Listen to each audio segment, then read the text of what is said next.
Ya, kemudian nanti pada saat kita melakukan ketika ada pasien datang ke IGD, ke sebuah rumah sakit dengan keluhan sesak, ya, kemudian nyeri dada kiri, kemudian pasiennya misalkan dadanya terasa tertindih berat dan segala macam, itu wajib dilakukan yang namanya pemeriksaan EKG. EKG itu nanti teman-teman ketika di ruangan ataupun di IGD, ya, terutama IGD yang paling sering sekali kita melakukan EKG. Apalagi kalau misalkan pasien rumah sakit umum, ya, di mana prosedurnya misalkan setiap pasien datang, pasien dewasa datang wajib dilakukan EKG misalkan. Nah, teman-teman harus bisa melakukan pemeriksaan EKG. Ya, kalau memang untuk interpretasinya memang agak sedikit ribet, tetapi paling enggak kita harus bisa melakukan pemeriksaan pemasangannya. Ya, kebetulan untuk alatnya kertasnya habis, jadi kertasnya tidak tersedia, jadi nanti teman-teman silakan dilihat bagaimana sih kertas EKG itu. Ya, kertas EKG itu dia coba searching internet, jadi dia ada kotak besar, ada kotak kecil. Ya, dalam satu kotak besar itu ada 20 kotak kecil. Dan satu baris itu ada 5.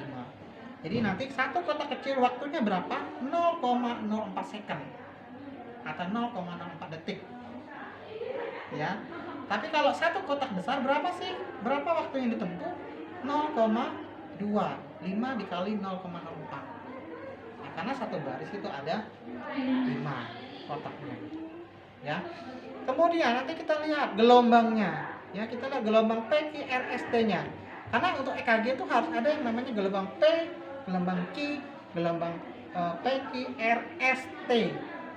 Ya, kita lihat nanti apakah ada depresi gelombang T, ada elevasi gelombang T, misalnya elevasinya tinggi banget tuh gelombang T-nya. Ya, kemungkinan ada masalah di situ. Kemudian ada segmen ST-nya ada depresi atau tidak. Ya, kalau dia harusnya normalnya adalah dia gelombang ST-nya itu dia rata.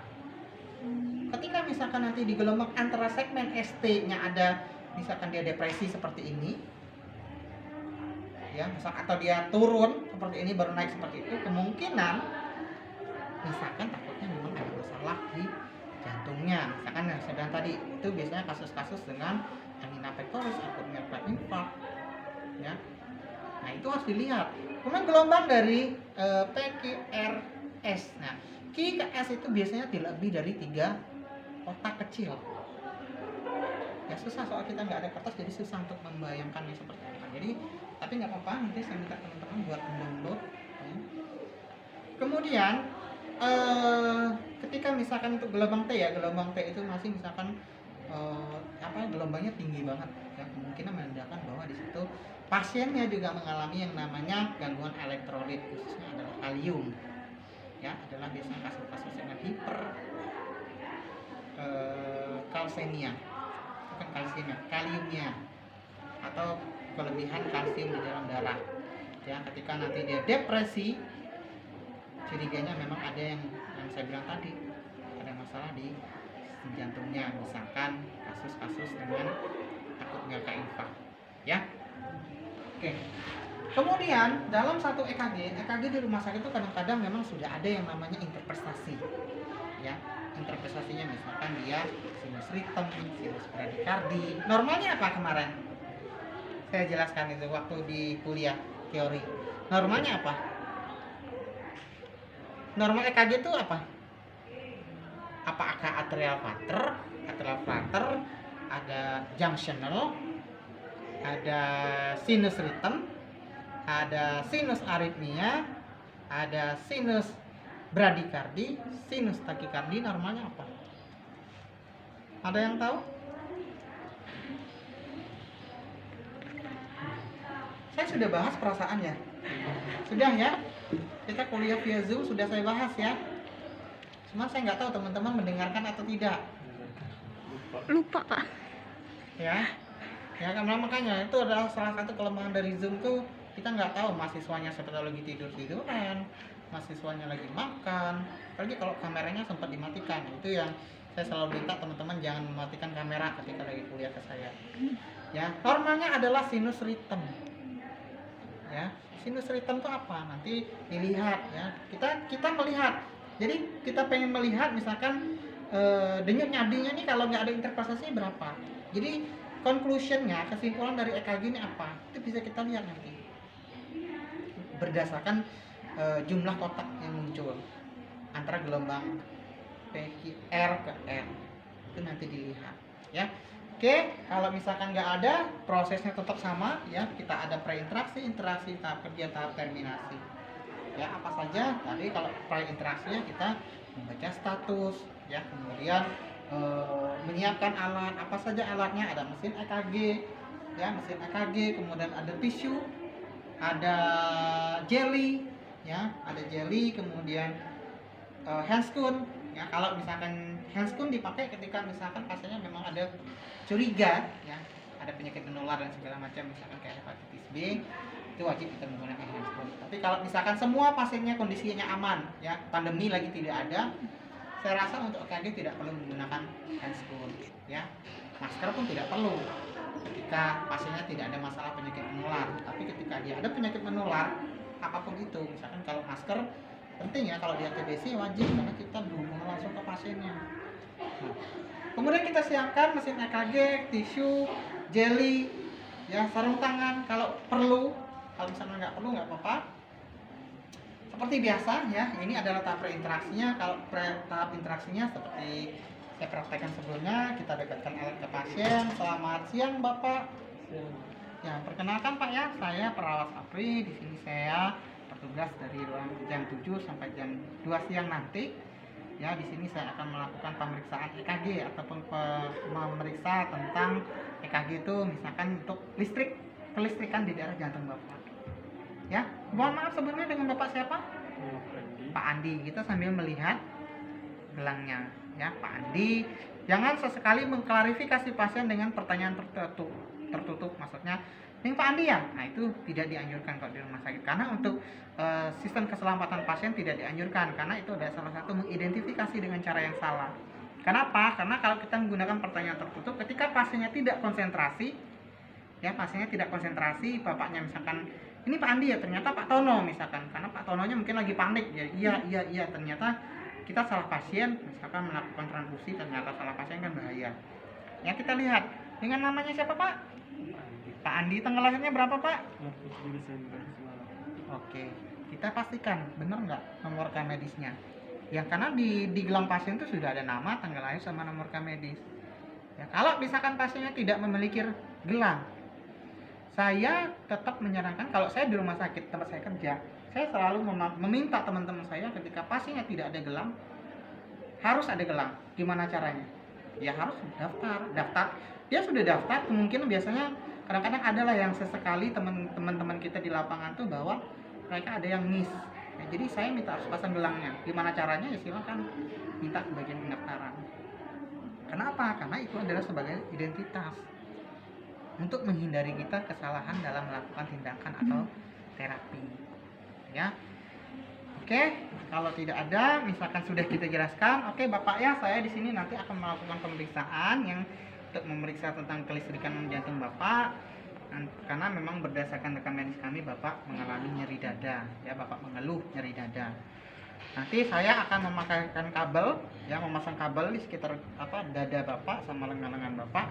Sebelumnya kalau misalkan Bapak menggunakan, misalkan Bapak pasiennya menggunakan cincin, menggunakan jam tangan, menggunakan ikat pinggang, atau yang sifatnya logam, itu semuanya harus dilepas.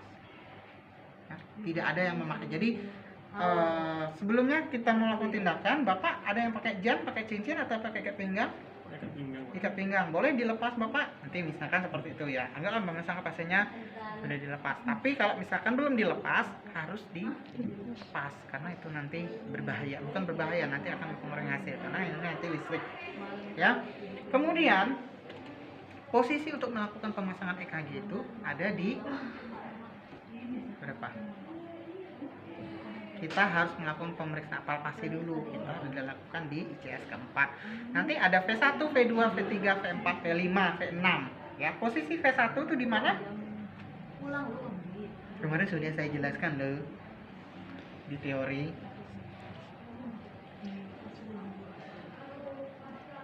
Ada yang tahu? V1 itu terletak di V1 terletak di ICS keempat. parasternum dextra, ya, sebelah kanan. Ya, kita harus lihat mana sih ICS keempatnya, ya tahu dengan cara palpasi. Oh ya, sebelumnya kita harus melakukan cuci tangan ya. Cuci tangan, horden, ya, harus kita lakukan prosedurnya. Kemudian anggaplah saya sudah melakukan cuci tangan, jadi saya melakukan perabaan. Di mana? Biasanya kalau secara cepat itu biasanya dia sejajar dengan mamai, ya, sejajar dengan puting susu. Tapi bagaimana itu kalau cowok yang misalkan dia badannya kurus itu agak enak, kalau badannya agak gemuk agak susah biasanya. Tapi bagaimana dengan nenek-nenek? Apakah masih valid kita menggunakan gaya cepat kita sejajar dengan puting susu? Enggak. Karena kalau secara teorinya adalah dia sejajar dengan puting susu. Nah, kalau nenek-nenek puting susunya di sini bagaimana? Artinya kan nggak valid kan? Jadi kalau lebih baiknya kita melakukan palpasi. Misalkan kita tahu ini adalah ICS 1, ya. Mohon maaf Bapak ya, mungkin agak sedikit nggak nyaman ya. Oke, itu ya, ini adalah ICS 1. Kemudian ICS kedua. Tahu kan ICS itu yang mana? Jadi ICS itu antara sela-sela iga. Ya, tulang rusuk. Nah, interkosta itu adalah di antara tulang itu. Dan nanti silakan coba. Siapa namanya? Renaldi. Siapa? Renaldi. Renaldi, silakan palpasi. Coba palpasi. Enggak, yang ini aja. Kamu sebelah sana.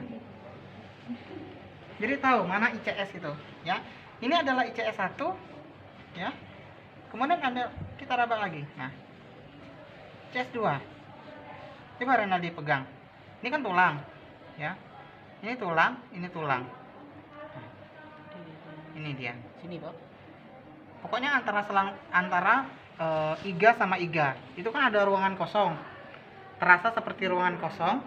Nanti teman-teman silahkan diraba sendiri mana sih ICS saya.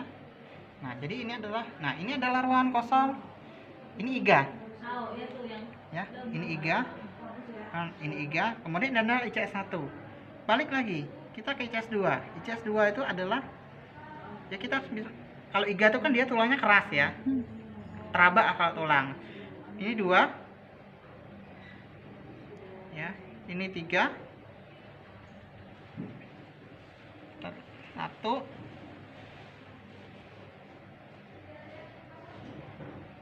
2, 3, 4. Empatnya di sini, ya. Berarti nanti untuk V1 jadi hasilnya, jadi di antara yang itu tadi kita harus melakukan pemasangan jeli. Sebenarnya jelinya bukan jeli ini jeli silokain namanya. Silokain ini adalah untuk misalkan kalau kita melakukan pemasangan kateter, pemasangan NGT, karena di sini ada sedikit pengurang rasa sakit. Nah, kalau kita EKG cukup menggunakan jeli yang biasa, karena terlalu mahal kalau ini. Ya, ini adalah ICS keempat misalkan tadi ya. ICS keempatnya, kok enggak ini? Habis kayaknya. Tapi intinya ya harus dikasih jeli ya. ICS keempatnya dikasih jeli. Kemudian ini adalah ICS keempat parasternum dextra. Ya, ini adalah sternum, dia sebelah kanannya. Ya. Kemudian kita untuk ICS untuk V2, karena kan dia ada V1, V2, V3, V4, V5, V6. Ya. Untuk V2 itu kita sejajar dengan ICS keempat tadi, sejajar tapi dia sebelah parasternum sinistra atau sebelah kiri. Kita tarik. Nah, ini adalah posisinya. Ya. Kemudian kita jangan langsung pasang V3, pasanglah dulu V4. V4 itu di mana? Di interkosta kelima, mid clavicula. Jadi interkosta kelima kita cari, interkosta kelima kita di mana? Kemudian mid, ini kan yang tulang clavicula, ya. Mid itu artinya tengah, jadi mid clavicula. Jadi dia berada di tengah. Kita tarik. Nah, ini adalah ICS kelimanya. Ini V4. Ya, dekat yang apa namanya? Aduh, apa sih tadi yang saya sebut tadi itu ya? Saya lupa deh ini. Ictus cordis, ya, ictus cordis. Nah, dilihat mid clavicula. Kemudian kan V3 kan belum kita pasang. Ya. V3 itu pasangnya antara antara V2 sama V4. Jadi dia di tengah-tengahnya. Ya, jadi seperti ini. Kita pasangkan.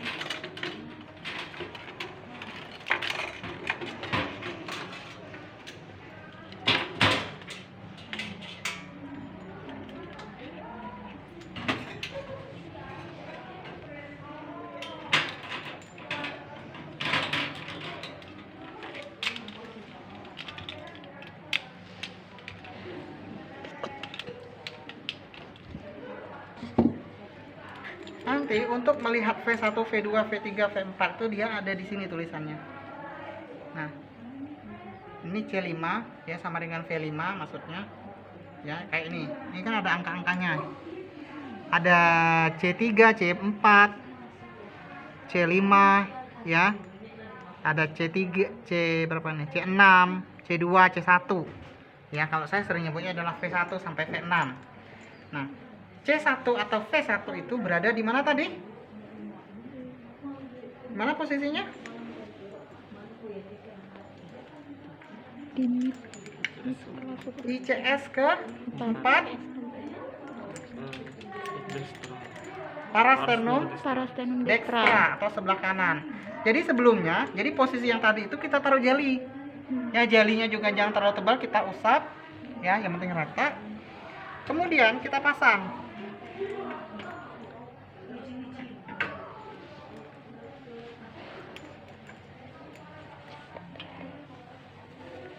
Ya, kita pasang seperti ini, ya. Ini. Misalkan ini ICS keempatnya tadi, ya. Nah. Pasang, kemudian kita ke ICS kedua. ICS kedua ini. Nih. Ya. Langsung karena kita pengen cepat misalkan tarik aja. Yang penting saya sejajar dengan ICS keempat parasternum sinistra atau sebelah kiri. Nah. Ya. Kemudian kita ke V4. Karena saya bilang tadi kan V3-nya dilewatin dulu. Ya, V4 tuh dia warnanya ungu. Ini V6. V3 coklat. Nah.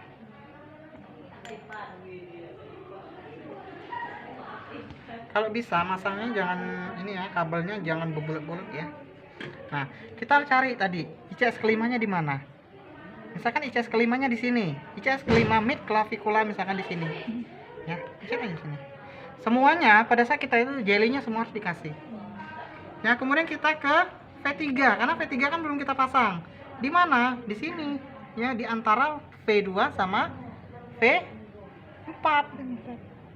Nah. Ya. Kemudian kita ke V5. V5 di mana?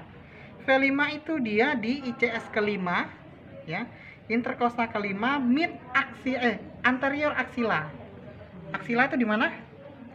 di ketiak. Di ketiak. Ya. Jadi ini adalah V5-nya. Kita cari. Ya, ini kalau ini kan ada ICS kelima ya. Nah, kita tarik ke sini. Karena kan dia mid anterior axilla. Nah.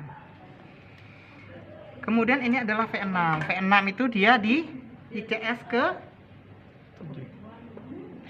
kelima.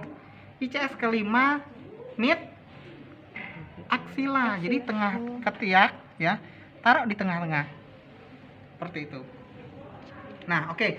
Kemudian sudah ya, ini sudah kita ke bagian ekstremitas.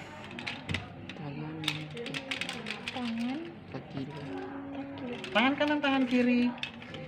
Kalau pengen cepat itu adalah merah, kuning, hijau, hitam. Tapi biasanya kita lihat di sini tulisannya kan ada tulisannya. Ya, dia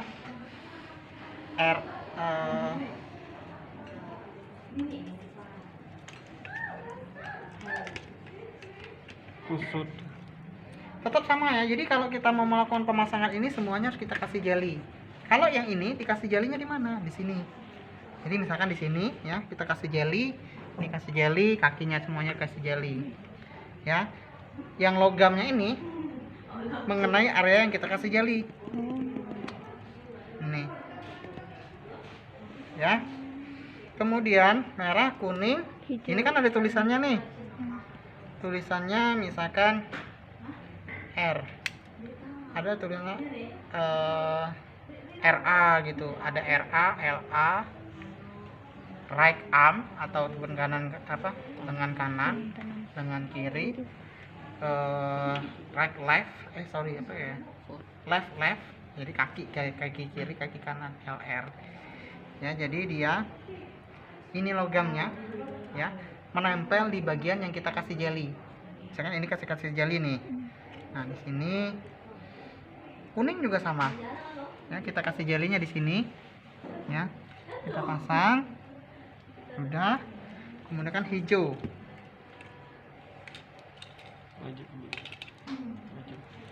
Ya. Hijau. Mohon maaf Pak ya. Saya buka ya. Anggaplah ini sudah kita kasih jeli ya. Tapi kalau dia pakai kaos kakinya harus dilepas. Ya. Pasang. Kemudian hitam.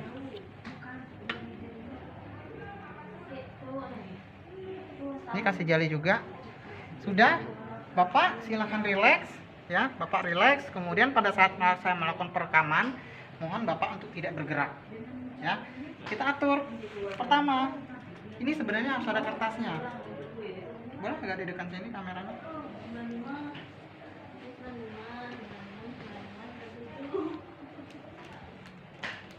Ini ada tempat kertasnya sebenarnya, teman kertasnya nggak ada, nggak apa-apa. Ya, ini ada kertasnya. Nanti silahkan teman-teman searching internet bagaimana kertasnya. Kemudian kita nyalakan. Ya, ini sudah saya sambungkan, tinggal kita nyalakan.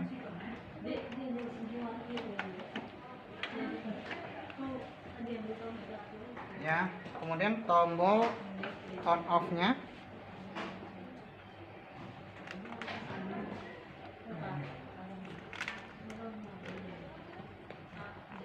Listriknya oke ya?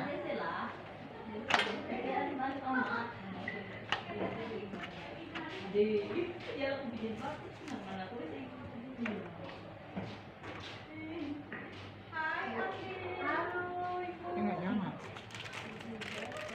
Ya, jadi ini adalah tombol on off-nya. Ya, on off-nya nanti kita atur ya, menu. Nanti ada menu di sini, kemudian ada mode. Ya, modenya nanti kita pakai auto. Ya, auto. Kemudian nanti kalau yang lead ini kita mau ngatur sebenarnya mau lead berapa yang mau kita mulai, apakah kita mau rekam EKG-nya secara utuh atau kita butuhnya di lead tertentu ya. Kemudian kalau misalkan oke, semuanya sudah kita setting, kita tinggal pencet start ya. Oh sorry, ininya kan. Nah, ini sampingnya. Nah, ini akan ya. Jadi saya mulai dari awal. Ini on off-nya ya. Nah, ini no paper detection, jadi dia cuma tidak ada kertas di dalamnya karena memang kertasnya habis. Nanti di modenya bisa dirubah. Ini habisnya. Mungkin harus ada kertas dulu kali ya. Nah, harus dirubah. Kemudian ketika semuanya sudah oke, ya, kita tinggal pencet start. Ya, startnya ini, ya. Setelah kita pencet start, semuanya nanti dia akan keluar. Ya, keluar nanti kita lihat. Keluar. Kalau nggak salah ini ada sih bacaannya itu ada. Tapi kita pengen melihat gelombang PQRST-nya normal atau tidak. Yang saya bilang tadi, misalkan segmen ST-nya berapa, ada depresi atau tidak, ada elevasi atau tidak, gelombang T-nya bagaimana. Ya, kemudian jarak antara S ke Q ke S-nya itu bagaimana. Ya, nah nanti rumusnya untuk menghitung denyut nadi berdasarkan kotak itu adalah kalau kita menghitung kotak kecil, jadi gelombang R ke gelombang R itu terdapat berapa kotak kecil. Misalkan nanti kan dia gelombangnya seperti ini, gelombangnya seperti ini P, ini Q, ini R, ya, ini S, ini T, T-nya seperti ini, T-nya seperti ini. Nah, kita harus menghitung itu seterusnya kayak gitu. Jadi rumusnya adalah kita harus menghitung dari R ketemu R. Ya. R ketemu R itu berapa? Berapa kotak kecil? Nanti rumusnya adalah 1500 dibagi dengan jumlah kotak kecil itu. Normal nadi dewasa berapa? Nadi 60 sampai 100. 60 sampai 100. Kalau dia lebih dari 60, lebih dari 100 namanya apa? Brachikardi. Takikardi. Kalau lebih dari 100 takikardi. Kalau dia di bawah 60 Brachikardi. bradikardi. Ketika nanti didapatkan misalkan denyut nadinya misalkan berdasarkan jumlah kotak tadi misalkan dia 50, berarti dia sinus apa namanya?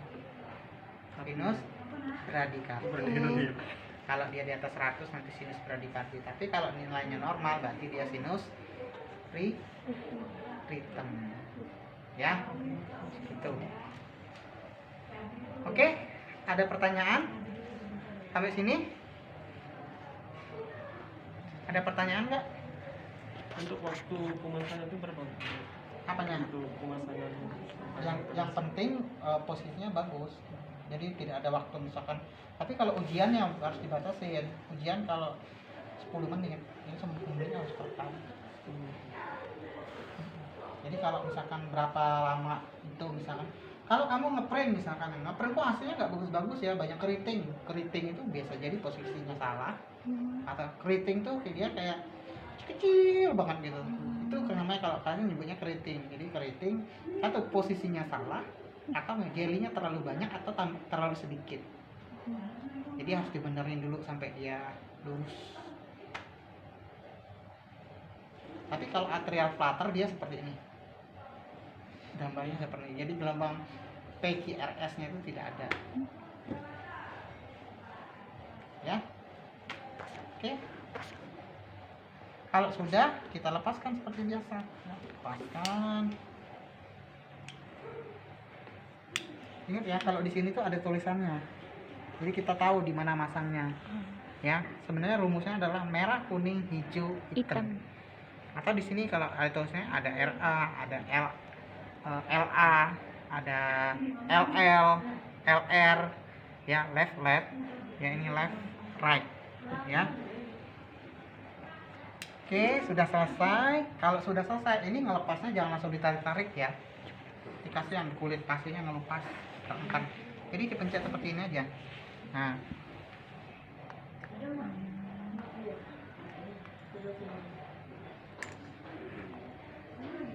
kalau sudah, kita tinggal bersihkan. Ini kan kalau kita kasih kasa kan, kasih jelly kan semuanya kan masih ada jelly.